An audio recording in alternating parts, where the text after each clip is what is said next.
Some kings are remembered because they were born royal, but this king is remembered because he refused to stay forgotten.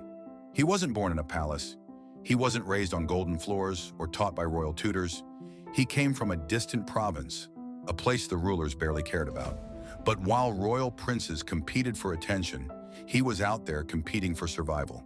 And when invaders threatened his homeland, he didn't wait for soldiers or orders or permission. He stood up simply because nobody else would. That should have been the moment history remembered him. But history was just getting started. When the first battle came, he didn't lead from the back like most nobles. He stood at the front, where danger was closest. His army wasn't the biggest or the strongest, but it was the most loyal because he earned their respect, not their obedience. Against all odds, he won a battle the royal generals said was impossible, a battle they fully expected to lose.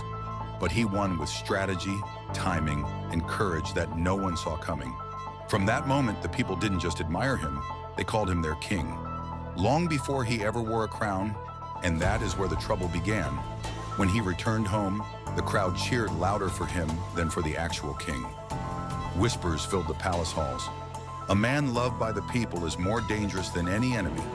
Some feared him, some hated him, but he kept rising anyway, not because of royal blood, but because of the people who believed in him.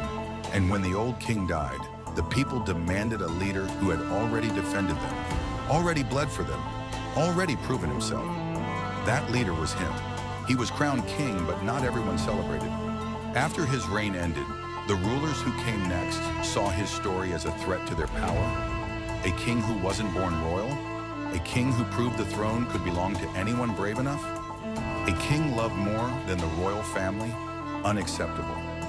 So they erased him. His statues vanished.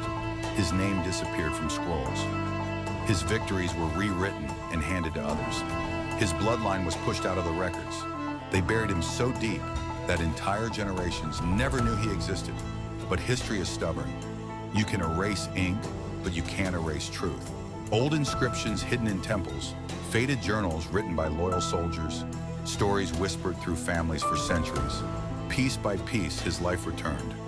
A king who fought for justice, a king who rose from nothing, a king who led with courage instead of titles, a king rulers tried to erase because they could never replace him. He wasn't forgotten, he was only waiting. And today, his story rises again.